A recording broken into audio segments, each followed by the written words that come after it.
And a good spiritual morning to you once again. I'm Father Cosmas. Thanks for joining me today for a quick chat and, of course, our morning cup of coffee. And I have the mug here talking about strength from Psalm 28.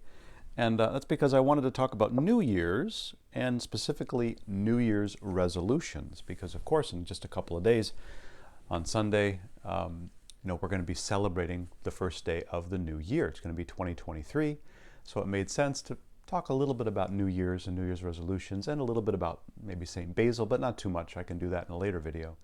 But just to think about as we're making New Year's resolutions, it takes strength to be able to try to see something through and to develop good habits. That's what we're trying to do.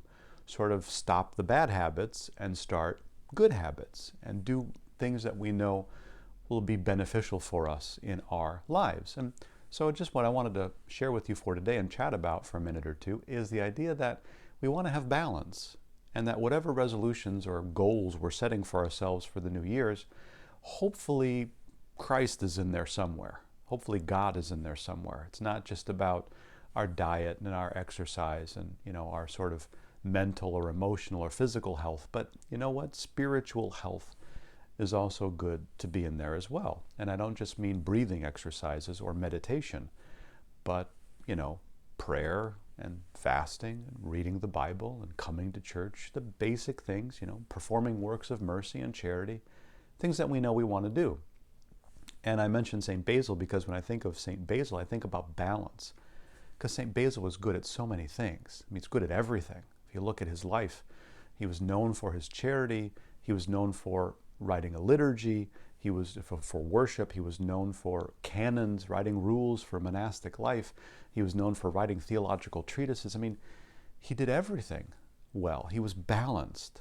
And that's important for us to think about, that our resolutions aren't just about taking care of our bodies. Well, no, I'm going to go to the gym and I'm going to eat right and I'm going to stop drinking or I'm going to stop smoking or I'm going to do this or that. But it's also, what about the inner person? What about our soul? How are we taking care of our soul? And that's where we want to set little goals that we can achieve. It's the same thing in, your physical resolutions. You don't say to yourself, well, I want to be healthier this year, so I'm going to work out every day, 7 days a week, 4 hours a day.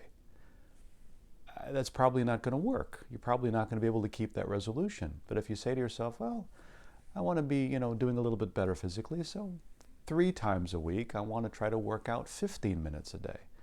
Maybe go for a walk, maybe swim, maybe, whatever we can do. Try to do something that I know I can achieve that.